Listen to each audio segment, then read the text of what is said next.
Okay, good evening and good evening to everybody. Welcome to tonight's Tuesday night wine chat, and I'm absolutely delighted to be joined by Rob Price of the Birmingham Wine School. Rob, thanks so much for giving up your Tuesday night to join me. I'm looking forward to it. I'm very excited. Being entertained or asked questions by a true legend of Birmingham. A little message there from Jeff saying hi to us both. Hi, Jeff. Thank you to all of you for joining us. Now, we should do a bit of an introduction of how we know each other, I guess. But first of all, I'm going to address the fact that on your newsletter, guests may be disappointed not to see my alter ego, Phil Quimby, with the full head of hair and the wig that I use for my coif evenings. So apologies for anyone disappointed not to be seeing Phil Quimby this evening. You've got Tony Elvin instead. You dressed up smartly though. I was about, I'm here in my normal shabby t-shirt. Look, you've dressed up. You look better tonight than you did on whatever was Saturday when I saw you last. Yeah, absolutely. Yeah. Well, I had that horrible West Ham shirt on, I think, didn't I? I don't like to say. Yeah. Okay, so Rob, you head up Birmingham Wine School. You're a wine educator. We met at Hotel de Van. I was aware of your events going on, and I said to you, why don't you hold any at Hotel de Van? And for whatever reason you hadn't done in the past, I think you explained to me at the time. But I was dead keen to get you down. We had a successful wine event program of our own, but I just felt, really from my perspective, a general manager of the Hotel of Wine at the time, I wanted all the best wine events taking place at Hotel de Van. So I was absolutely delighted to get you in doing your hugely popular lunch events that you did with us. You do those on a Saturday and Sunday afternoon. I think they're still going strong, aren't they? Lockdown withstanding. Yeah, no, they're going strong. We're expanding. We're doing some dinner events now as well. Yeah, I've seen that. So you're pairing wine with fish and chips, with charcuterie, steak, all the standard, all that good stuff. Yeah. Sounds good. It'll be good. And of course, I've got to thank you to you because you expertly educated my wife and daughter with their WSET qualifications as well. So they're big fans of yours in any case. They know more than you. Yeah, probably, yeah. So thanks again for joining me tonight. How did you get into wine? I guess a long story, try and keep it reasonably short. In my early youth, I was sort of spent a little bit of time in Napa, so got into vineyards then. My first job was really in IT, and one of my first projects was implementing a sort of computer system at Inotria Wines. Yeah. Inotria Wines back then were tiny. They had this little hut in Acton, North London. And but the MD there was great. He got me into trying Frascati and Oliveto and Chianti. I knew nothing about these wines. I mean, my wine knowledge really was drinking cheap German stuff. You're too young to remember, but sort of Black Tower Blue and all that good stuff. So when we started trying these Italian ones, dry whites and very, very sort of just very more interesting reds. I just really was excited by these, and I set up a little side business by bringing all cases of wines back through Notary into the office and plugging all these wines to these unsuspecting software developers. So that sort of got me into that, and then I had a job in IT. I travelled a lot. I did a few projects working in France and Italy. Again, I worked in the States, and I was in between wives. That's all, and therefore I had lots of freedom. So I spent most of my time just visiting different vineyards, different areas. So that's why I loved wine. And probably in 2007, I was getting a bit disgruntled with my job, shall we say. And the boss at the time said, we should just go to something you like to do. I thought, that's interesting. Do something I like to do. Something you're good at, she said. And I said, well, I think I only know and like two things, football and wine. And I thought about football first, so I applied for a trial at West Ham, and I was too young.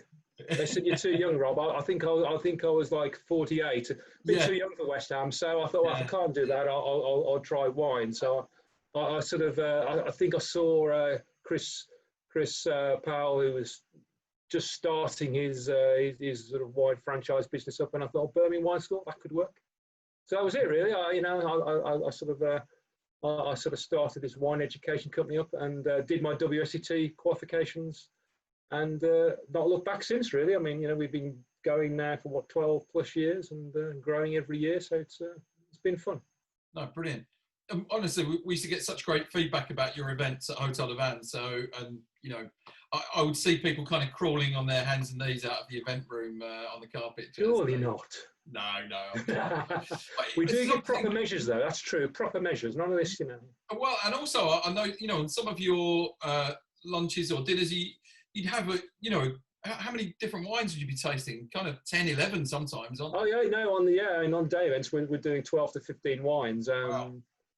Because I think you're trying to give, yourself, you're scratching the surface even with just 12 or 15 wines, and you're trying to show people the diversity of wine. I mean, the most brilliant thing about wine is how huge this subject is, and sharing that and getting people passionate about wine, about the number of different wines you can taste. That's the best thing, Yeah, absolutely. Now, so Birmingham Wine School is part of a larger, obviously this is your business, but it's part of a larger wine school community. Is that right? Yeah, so they're about, I was the first one. So in 2008, we set Birmingham Wine School. It was the first franchise. Chris was running Newcastle.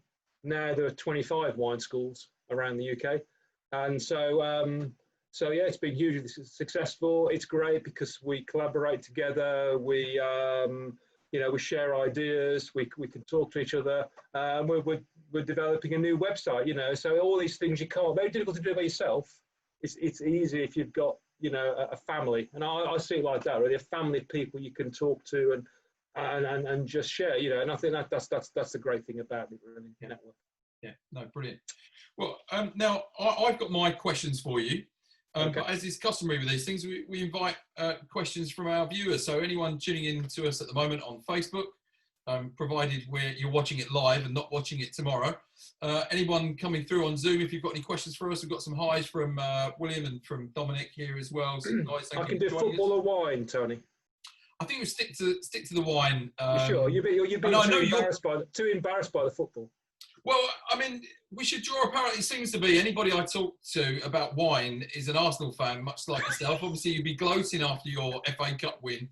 But is it at this point that I remind you that obviously, the last team to beat you at Highbury and the first team to beat you at the Emirates were your arch nemesis, West Ham. I know you thought that was Spurs, but anyway. Now, so loads and loads of physical events going on, beginning of March. Pandemic hits the country, 3/4 of the way into March, everything's locking down, everything's had to go virtual. How have you found that? An interesting change. I quite enjoyed the first 2 or 3 weeks of lockdown. It was quite peaceful. And then I realised I needed to do something, So we started to move online, started to do some Facebook stuff, and then start some Zoom sessions. And look, I much prefer face to face. It's when you're with someone, you can share the 12 wines with some food. Yeah, that's brilliant. But what the online stuff has enabled us to do is still remain connected, still bring wine into people's homes, and still, yeah. I just think just helping them get through when you can't do much else, helping them get through, and still explaining about wine, still doing the same thing. So it's been great in the sense of just enabling me to engage with customers, and that's the best thing about what we do, isn't it? Yeah, absolutely. Now, so I guess you're looking ahead now. Physical events starting to come back. Tell us what that's looking like for you. What's on the immediate horizon? So yeah, we're starting on the 11th of September, and we then got a series of events. So we're back in Hotel de Van doing our lunches. We've got some dinners in there. Jeff is running some lovely events at Newhall Hotel in Sutton Coldfield. We've got our WSET events kicking off again. So a whole range of different things, just trying to slowly, gradually entice people back. We're obviously going to make sure that we are safe and stick to social distancing, all the stuff you'd expect us to do and our venues to do. But, if folks want to come out, then we're going to have probably smaller events because of just ensuring that we've got enough space for everyone. But just a way of getting people to have another option, another choice of an evening out, or or that wine qualification that's so needed. You've put on hold now, you can come and do it. Now, you've been doing some of your WSET classes online, and then you finish it off physically. Is that correct? Well, there's a choice now, so you can do the exam online as well. So that's recent. So most people are going to come into class and do it with me in Birmingham, but there is an option to do it remotely. So they can do an online course and take the exam online as well. So we can do it all that way, which is pretty neat. Brilliant, brilliant. Now, you've got some people that run tastings for you. You mentioned Jeff, Katie Gardner as well. Both of them I know very well. Even Dominic and I have exchanged a few emails over the past few months. So I know you've got some great characters and knowledge within your wider team as well. Jeff was a great supporter of our wine events at Hotel de Van. Miss seeing him there, and of course Katie was one of my suppliers. So I would be regularly meeting with Katie and trying some wine. I know how engaging those people are. Now I've got our first question of the evening. This is from somebody called Ben Price. Is that someone familiar to you, Rob? Don't know him. He wanted to know who your favourite child was. That sounds like one of your potential 20 questions, doesn't it? Yeah. So, I think you need to explain that Ben helps me on my Facebook tastings, and he knows better to ask questions. I'll be having words with him later. Yeah, okay. Well, it's interesting. So when I saw Ben's name pop up, hi Ben, you were doing your online tastings. I sat in on a few and thought they were fantastic. And obviously you had Ben sat next to you, which worked really well as a great dynamic, because Ben's knowledge is not quite up to yours, is it? In a good way, Ben, please don't. Well, that was deliberate, because I think the problem is, as you learn more about wine, you tend to take things that you just know as just very obvious. They're not, are they? So Ben could ask the questions that I know then people would appreciate, because I might be assuming, well, they know that, they've done that, I've told them that, and I know what Ben can do, but that didn't make sense, Dad, or that didn't, hold on, So it brings you back down to earth a bit and can just explain, hold on, well, you need to explain that again and ask the questions I think people want to ask. And I'm not very good. I mean, these things, I'm better if I'm talking to someone. I don't like just yabbering away, strangely. So, he's been brilliant. He's been brilliant. Yeah, well, it was a great dynamic. It worked really well. Now, I've got... Okay, so I've got a question here from Paul Faulkner. This is from Facebook. What WSET level did you get? So Paul did level 2 and enjoyed it. What is your take on level 3 and beyond? I guess we can both answer that, can't we? So if you go first, what was your what are your qualifications, Rob? What have you? I've gone and done my diploma. So I did all of them. So I did level 1, level 2, level 3. Yeah. There's a level 4. There's a diploma qualification.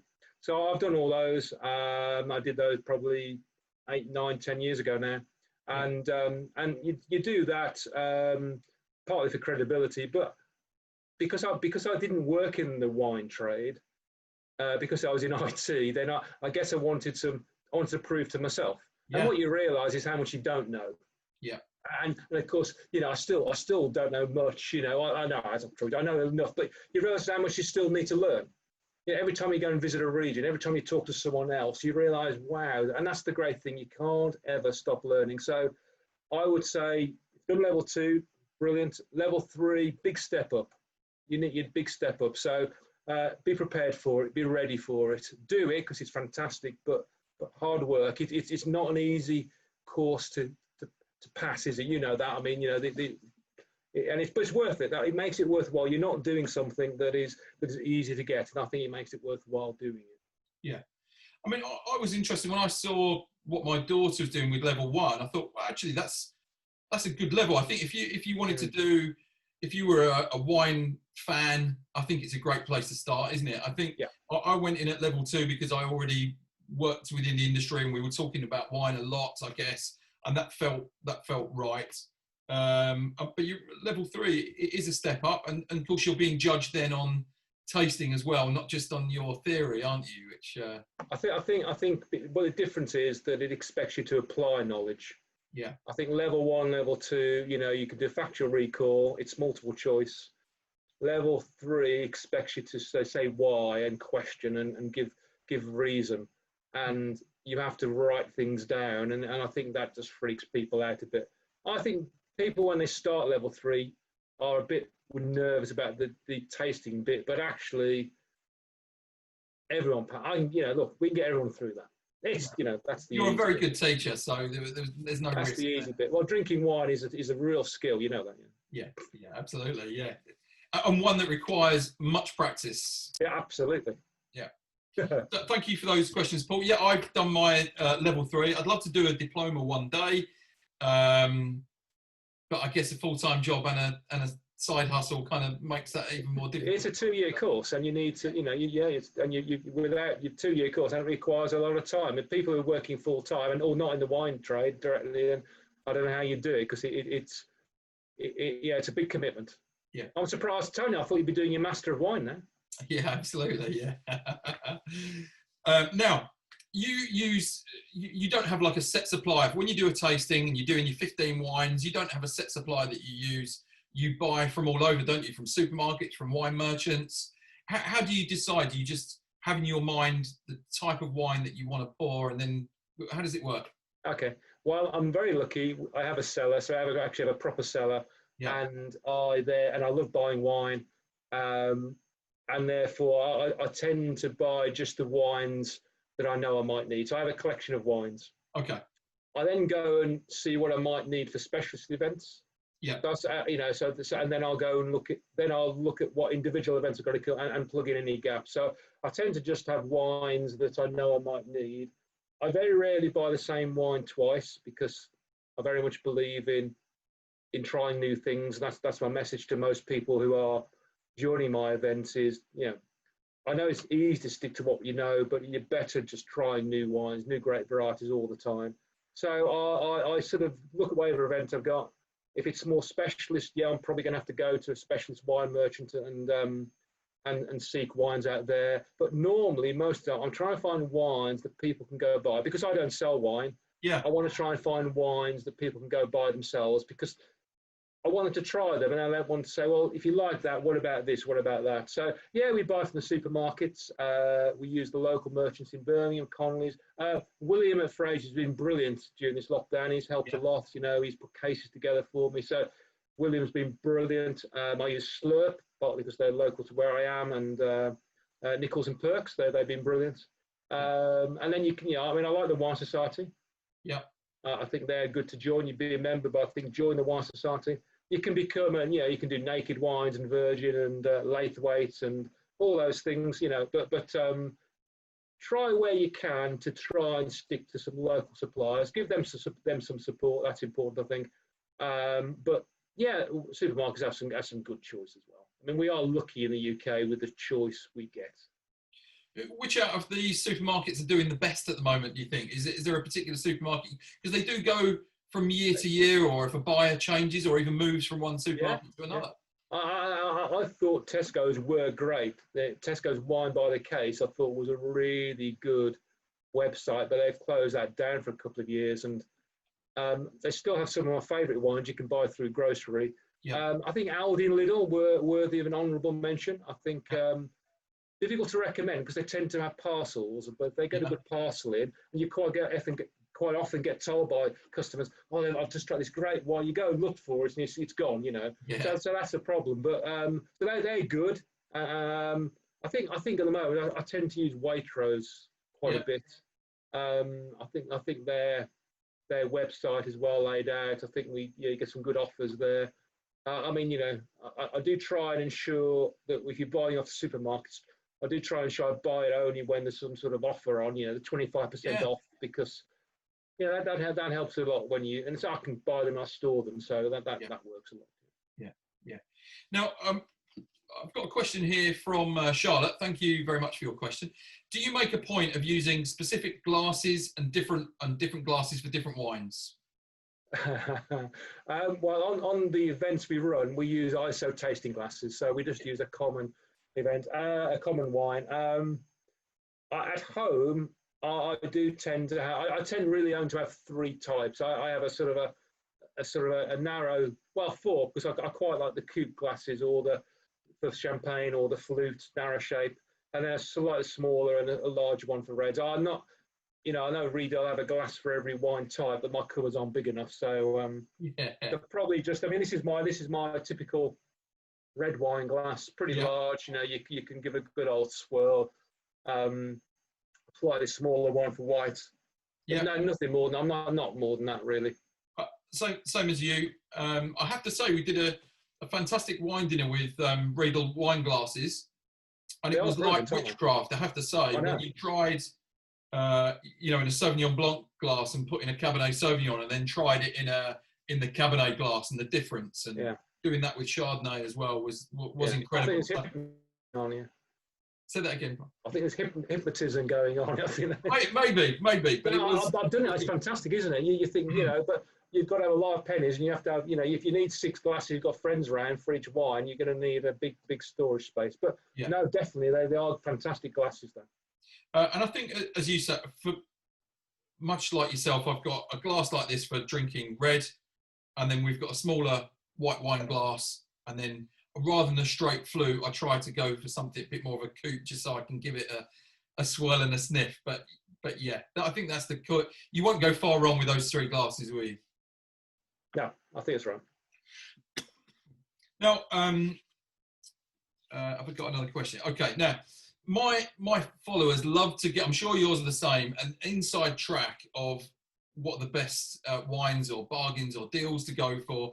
Have you got any recommendations on anything that have gone down particularly well at your tastings recently, where people have gone, wow, I absolutely love that one? Sure. I think people are always surprised if you give them either a wine that's quite inexpensive. Yeah. And you know, so I always leave prices off my tasting notes initially, because I want people to just try the wine and appreciate it for what it is, rather than trying to second guess whether it's going to be a great one because it's expensive or a rubbish one because it's cheap. So I try and avoid putting price on, and I want them to taste it. And therefore, you know, if you then say, look, that costs £5 from Tesco's, they go, wow. Yeah. You know, and I quite like that expression. And there is a wine, I call it my guilty secret, because it's a wine Tesco's sell.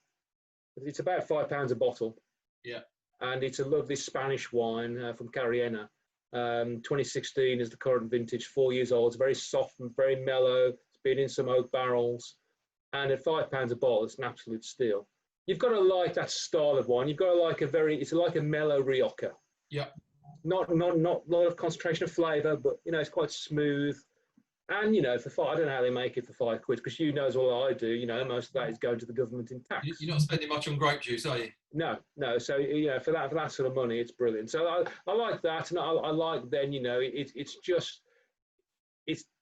taking people into great varieties that they wouldn't normally consider, you know. So you know, you want to get them to try a Pinot Noir, which maybe they're not being used to, or a Viognier, or an Albarino. So you're just trying to get them to just always push the boundaries. Just try something new. And yeah, the different events that come on will either push the boundaries a lot, or it's a more introductory event. We'll try and lay some great ground rules, great foundation for people. But every tasting, I want to try and surprise them. I want to try and just give them something that they wouldn't have tasted before, so they can go away and it gets them to think about how much more they can go try.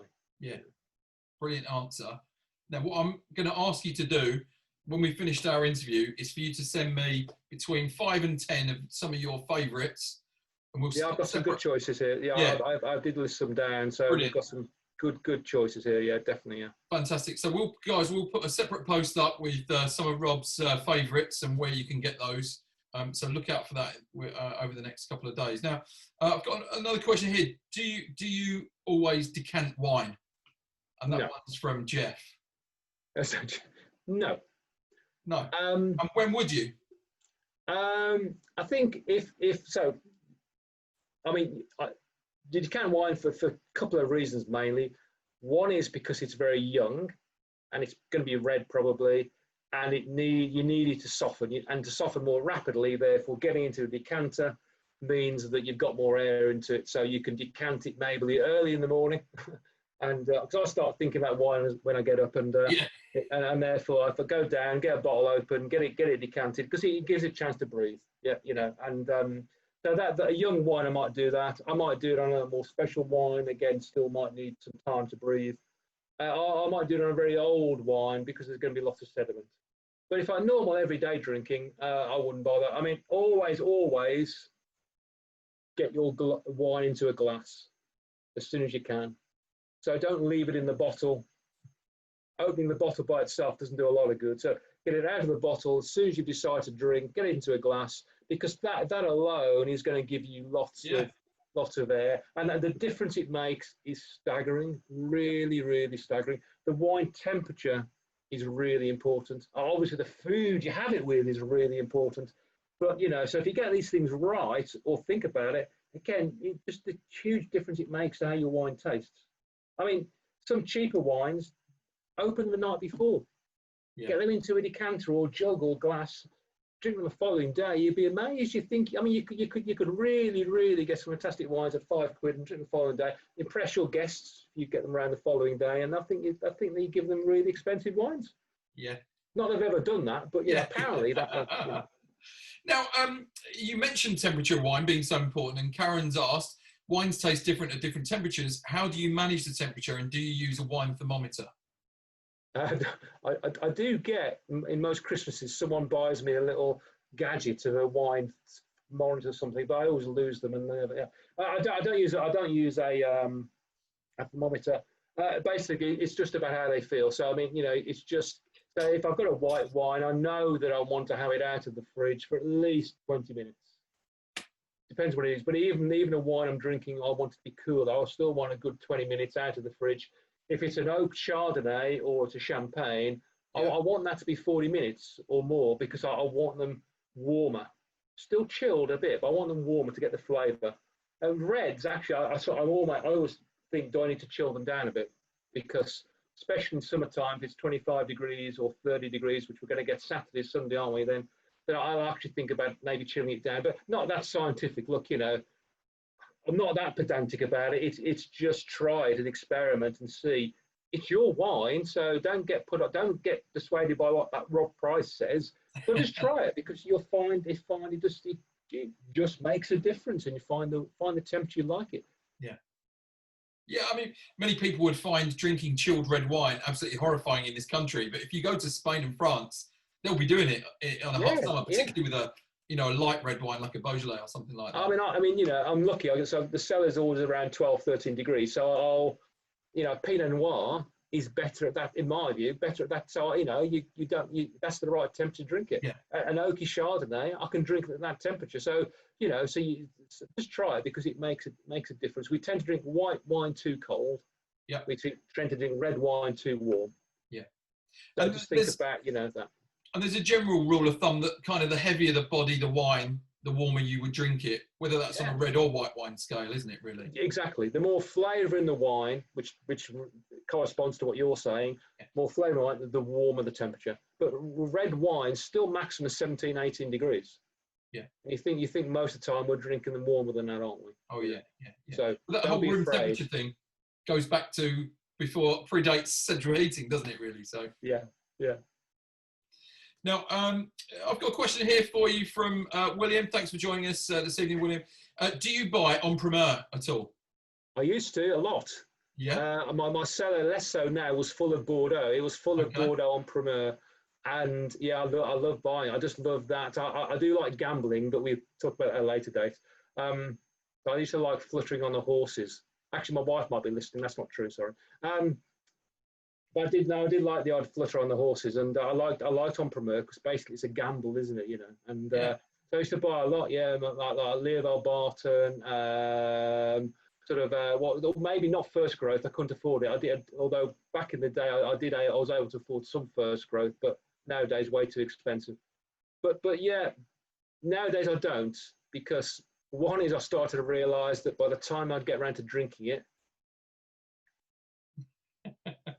So I thought, and Ben hasn't shown any level of sophistication required to warrant giving him my Bordeaux cases. Yes. Okay. So I've decided, no, I don't buy it anymore, because actually you also realise that you probably don't save that much. You can go and get mature bottles of Bordeaux, probably not that much more expensive than the Empereur case anymore. So I have stopped buying, and of course Chateau Latour have pulled out of the Empereur market altogether. Yeah. So I would be cautious if I was doing it now. Although still, if you got money and you got a bit of, you got some cash, it's fun. But again, bit of risk, but it's fun to do. Yeah.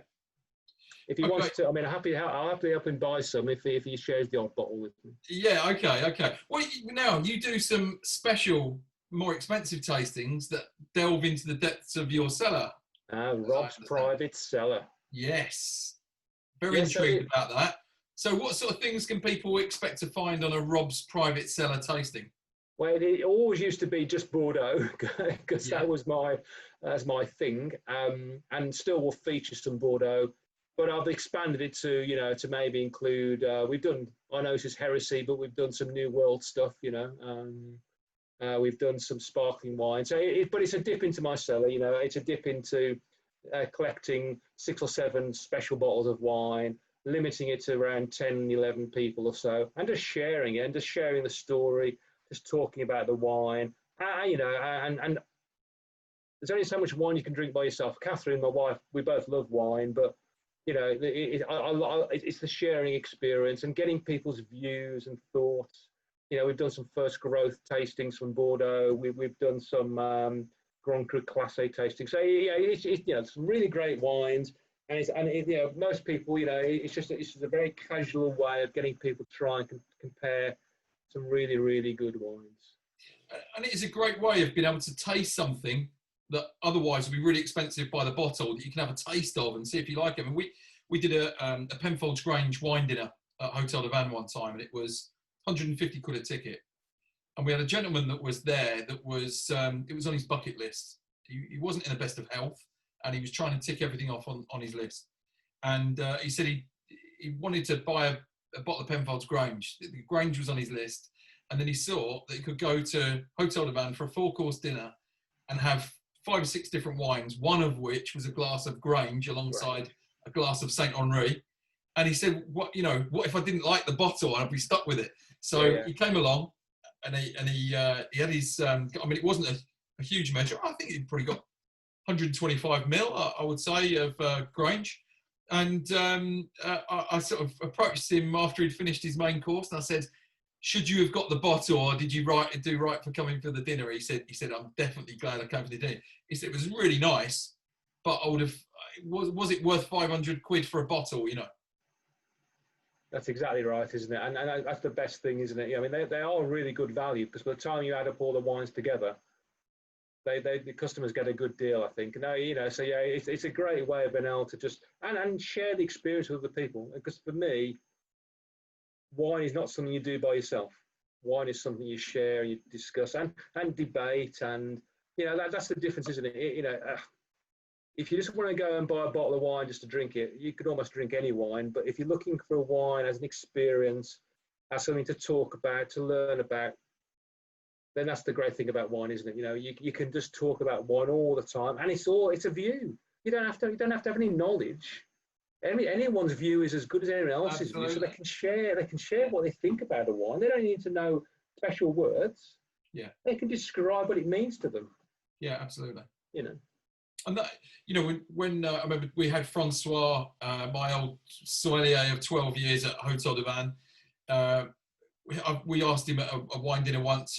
What I think it was Gary Newbon asking the question. Actually, what was your favourite wine of? What's the best wine in the world? What's your favourite wine?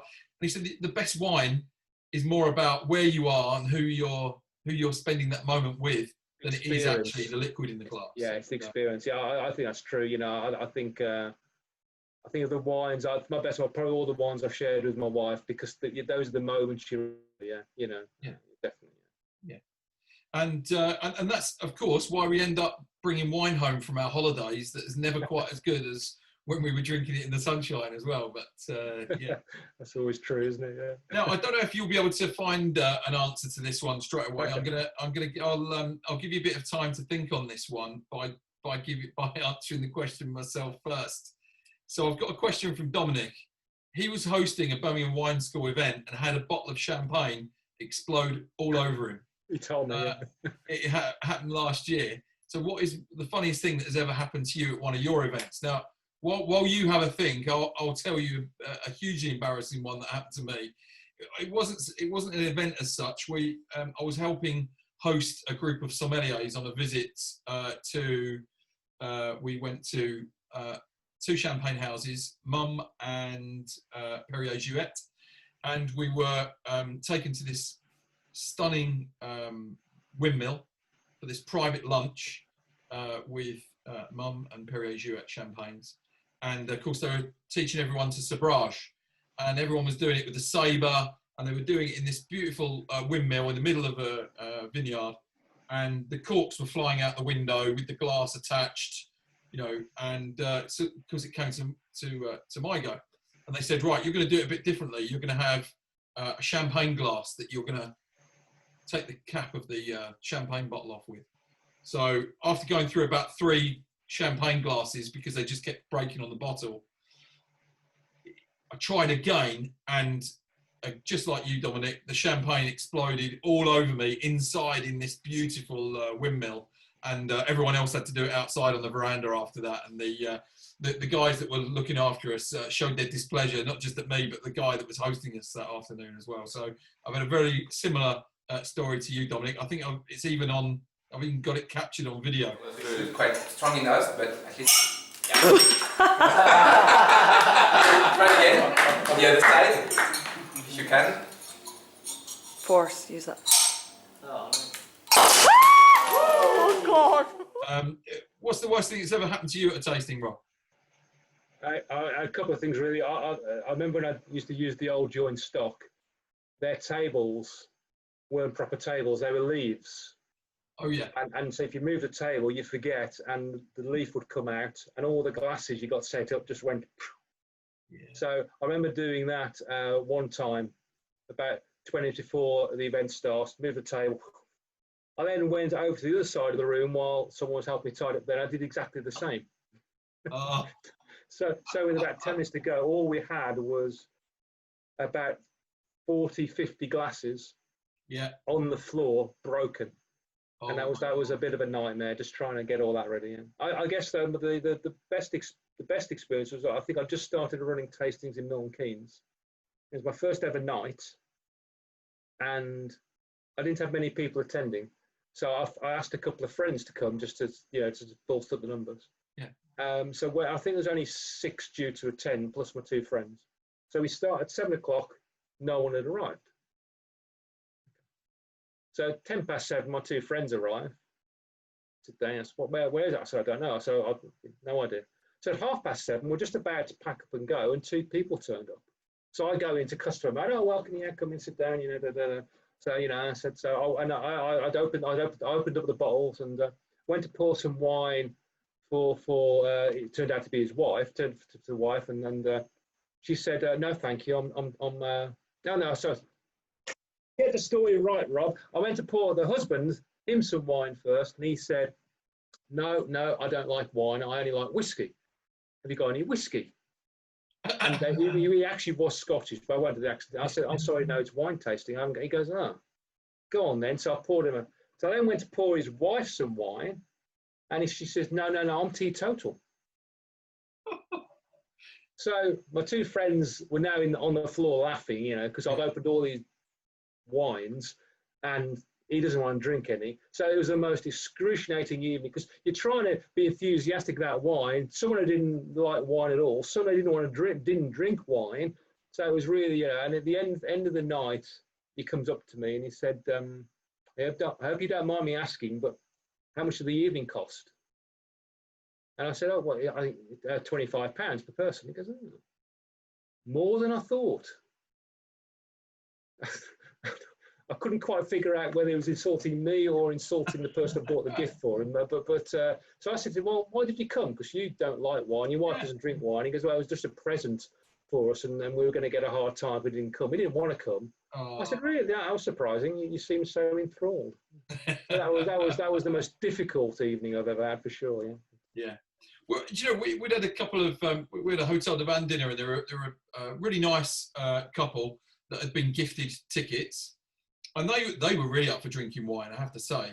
But the gentleman kept saying, he kept pulling the waiter and saying, "Look after me tonight. I'll give you a good tip. Just keep topping me up. Keep topping me up." Anyway, we're pretty generous with these things, as I know you are too. And he didn't make it past main course. He went to the loo and never came back. So he missed his dessert. He missed the last wine of the evening. And, We've had a few people like that, yeah. Because you're right. You're trying to make sure people have a good time, but and most people are brilliant, aren't they? They know, and they're sensible. But there's always one or two which, yeah. Now, so the kind of, we talked earlier. We touched on WSET.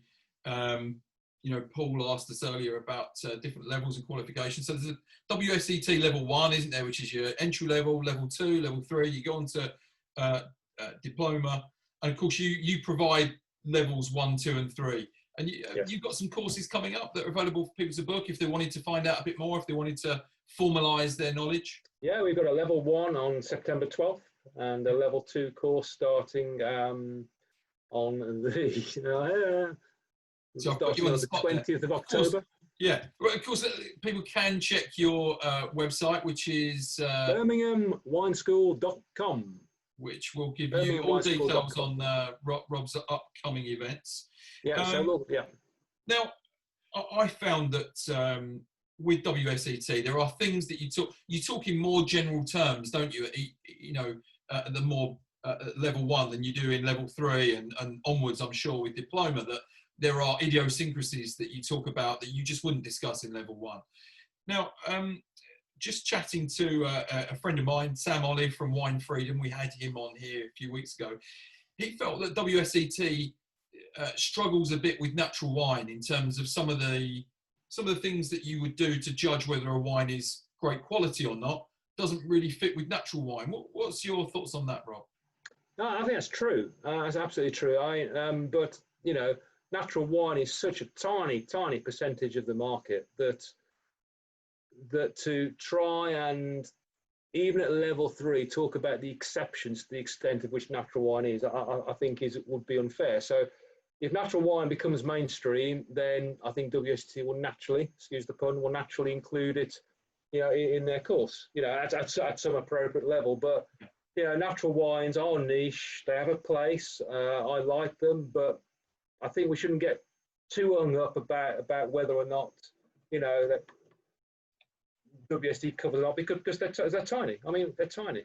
How many natural wines are you going to find in most shops people are going to buy wine? Not many. You've got to be a real wine geek and into your wine, I think, to get the banner. To get into natural wine. So, yeah, he's absolutely right. They don't fit WSET at all, but they could do. There's just a different way of tasting, a different set of not values, but a different set of criteria that you would use to judge a natural wine. And once you explain to people what natural wine is, they sort of get it, and it's interesting, and it's going, "Oh, is that all?" Okay. Yeah.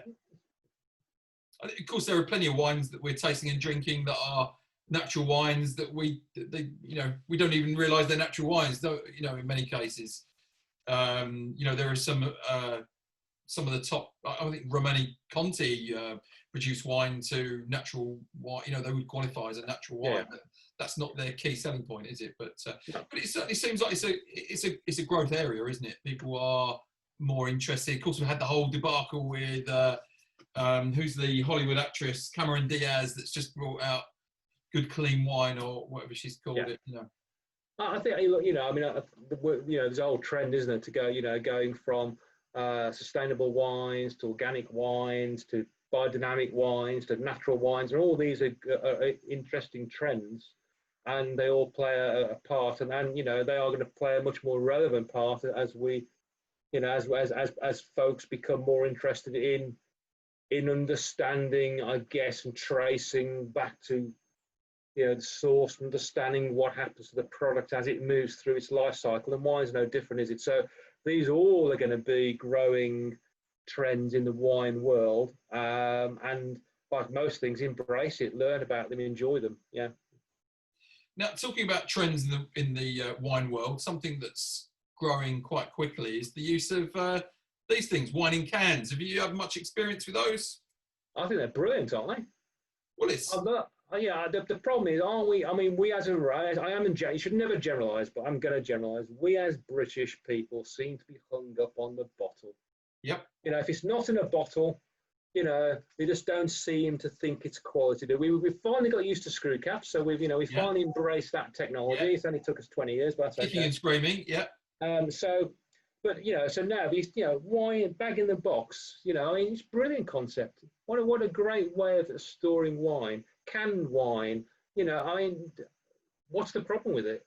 You know, it's different formats which are relevant to different parts of your life. You're on a picnic, or you know, you're outside, or you want to drink just one glass of wine a night, or you know, there's different reasons why these other containers packaging works really. So get over it. It doesn't. The packaging is irrelevant. The only thing that matters, do you enjoy the wine inside, and is it fresh? It's gonna, you know, because the bag in the box keeps the wine fresher for a much longer period of time. So, absolutely. you know, that must really be a good thing for most people, surely. Definitely, definitely. Well, look, I'm going to open this one now and give it a taste. So this is Pablo Welter Malbec. Okay. I've not tried this one before. It was sent as a sample for an upcoming event that I've got. Okay. And I'll give you my verdict.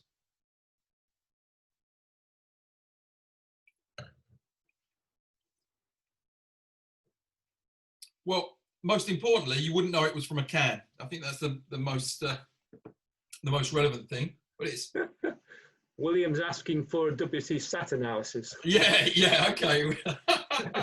Okay, so well, we're looking deep ruby. It looks cloudy to me.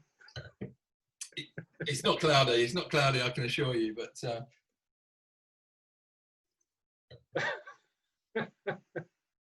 it tastes like Malbec. It's got everything you'd expect. You've got plenty of black fruit. There's some oak. There's yeah, it's good. I would. Oak inside that can. Yes, Wow. like staves in there. Yeah, Oh, yeah. That's No, amazing. it's very good. Now, Rob, at this point, you should be very afraid because, of course, it is now time for Rob's 20 questions in 2 minutes. If you're ready for that.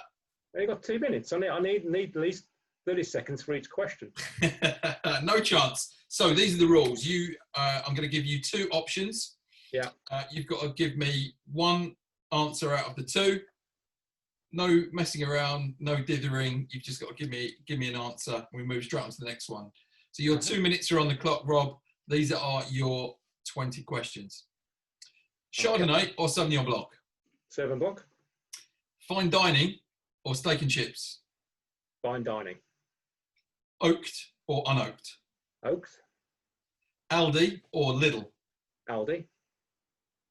Bordeaux or Burgundy? Oh, Bordeaux. Left bank or right bank? Left bank. Le Pen or Petrus? Le Pen.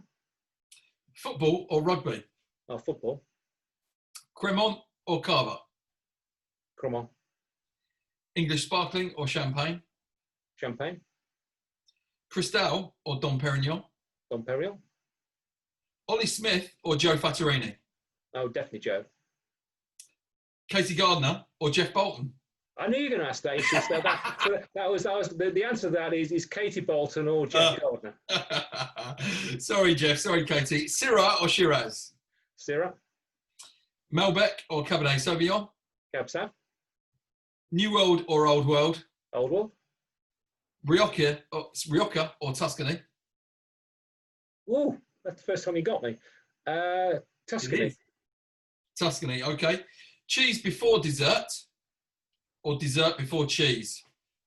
Definitely cheese before dessert. French style. French style. Port or sherry? Port.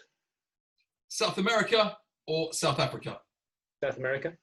Brilliant. You did fantastic. Dead easy. Water off a duck's back. Easy. Yeah, well done. Well done. That's strange because I was thinking of the question. I thought he's going to ask me between Jeff. And I think it's been like you choose. It's been like the question Ben asked me. Choose your favourite child. Yes. Isn't it? Yeah. Well done.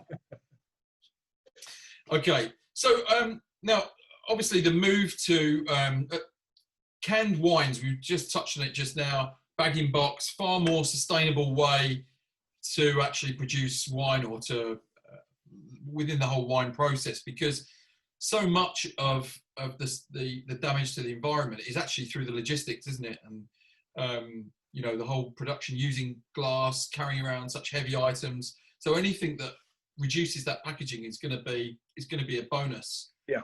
How important is that to the consumer though at the moment, do you think?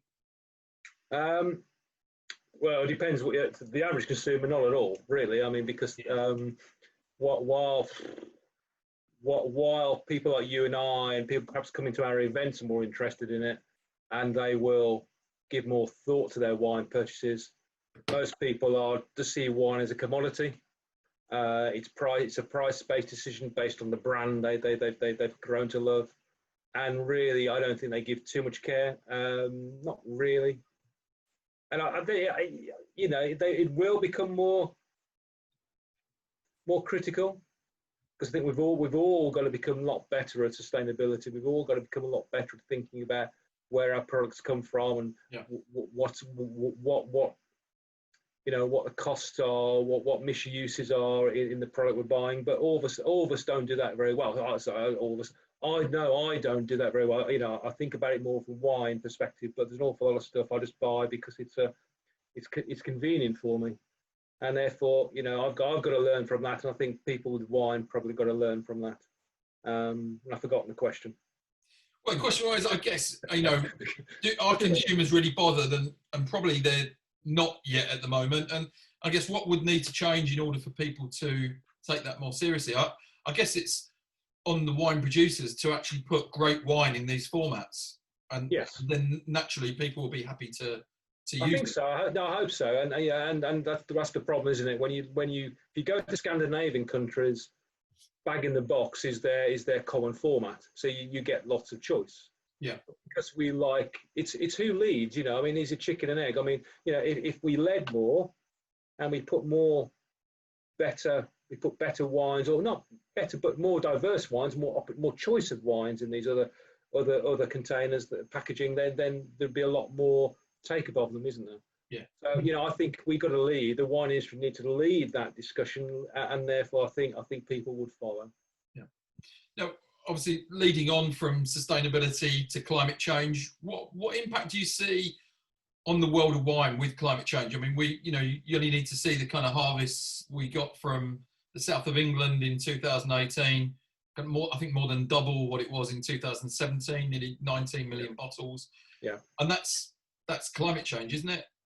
Yeah, it is, and it's a big problem, because if you want to look at any one country and look at how well different grapes grow in different parts, look at France, because you've got the cool climates in the north, medium, moderate climates in the centre, and then down south, warm climates. And of course, and the grapes they planted, over years and years, centuries, do really well in those different climates. But of course, with climate change, that is all causing big problems for them. I was in Champagne last year, and the grapes they plant, Chardonnay, Pinot Noir, Meunier, they really believe they're going to have a problem in 10, 20 years' time when it's going to be just too warm for these grapes. So they've planted experimental vineyards. They've got 4,000 different varieties, new varieties, planted in these experimental vineyards, with the hope that when these vines mature, in probably now 3 or 4 years' time, there might be some new varieties there that will cope better with the climate. So that a lot of regions are going to have to do that. They're going to have to think about which grapes to choose. Now in the new world, that's less of a problem because they're not tied to this. They're not tied to rigid rules. But in Chablis, they're only allowed to plant one grape. Yeah. So what? Now Chardonnay is pretty versatile. So actually, you know what? But it won't be like Chablis that you and I know. It'll be a different product. Now that's a big problem. You know what? There's an even bigger problem, and for the UK, an even bigger problem than climate change, which is weather change. Because while it's going to become generally a little bit warmer, so you think English vineyards will benefit, I think weather's going to become more temperamental. It's going to become more extreme, and that the problem for vineyard owners is that extreme weather could wipe out a vineyard. It could devastate a vineyard. I mean, you're right. 2018 was brilliant. I remember 2012. Not many English wine producers produced any wine that year because it was so wet. Yeah. And I think you're going to get more extreme events. So that's so actually, I think weather is a bigger problem because climate change, they can plan for that. But if the weather's going to become more unpredictable, that's more difficult to plan for. Yeah. So obviously, we had that bumper year. English wine is becoming more and more important all the time. I think we're still some way off being in the top 20 global producers. Oh, do me a favour, it's not even close. Exactly, that's what I'm saying. You know, I think 0.0 whatever of 0.0178% of worldwide production. It's tiny, tiny. Yeah. So, you know, it's a boutique product, isn't it? It's good quality, going down well in the... Quality is brilliant, price is for the problem, So have you got any favourite English or Welsh wines that you always go for? There's always a few. I mean, I like Ridgeview down in Sussex. Their Pinot Noir sparkling is brilliant. Yeah. Price again, you're talking over £30 a bottle. Yeah. But it's really, really good. Langham in Dorset, I really like. And a great place to go, by the way. If you want a really great day out, go to Langham in Dorset. Fantastic. And do you mean to the winery or just Langham? The winery, I mean, they all. I mean, Haltney Green, were local to us, just north of Stourbridge. Yeah. They are brilliant. Again, great restaurant, great wine tours. So go and support them. If you really ever want to know about a vineyard, English wine producers know their vineyards. They have to because they have to get the very best out of their grapes. So if you're really into wine, go and talk. Not during harvest time because they're busy, but go and talk to them. Go and learn about their vineyard. Go to Plumpton College, where you can go and do, a degree in horticulture and vine and stuff. It's brilliant because you can just learn. I went to Spain. It was a year ago. Yeah, a year. Oh, a year ago. I went just over a year ago. Actually, less than a year ago because we went at harvest time, and I forgot the name of the wine. It's just gone. But they had all the different grape varieties in one vineyard. Yeah. Outside of their sort of their bodega, and you could go and taste Riesling and Chardonnay and Sauvignon Blanc and Cariena and all the different, and it's brilliant. But I taste all these different grapes, and that, so go visit these places. They are great. So Haltney Green's close to you. Go visit them. I've not been yet. I'm definitely going to make that a priority. Now, Jeff asked earlier, and I was going to come back to this because I knew this was kind of. I think I know the answer to this, but what is your favourite wine region, Rob? Bordeaux. Yeah, okay. But there's something you like even more than Bordeaux wine, isn't there? I think I remember you saying to me the only thing you like better than Bordeaux is trying something new. Oh right, yeah, go on. Yeah. But if you was to, your favourite wine region is Bordeaux, isn't it? For me, actually, it's Alsace. Okay. We're heading there next Thursday, so I'm looking forward to that. I'm hoping there won't be a French travel ban introduced before then. All things. Well, you're hoping you have to quarantine for 2 weeks coming back, aren't you? Or an extra 2 weeks there. Yeah. Well, no. So we should be okay. We should be okay. We're going to drive down, so we're not mixing with other people. We're going to be very careful, but we're looking forward to that. I love wines from Alsace. And what was it about Bordeaux that first got your juices flowing, Rob? What do you love about Bordeaux? I guess I love my favourite grape is Cabernet Sauvignon. I just love that grape, and so when I started drinking wines from Bordeaux, I noticed that if I drank a Saint-Emilion, it was okay.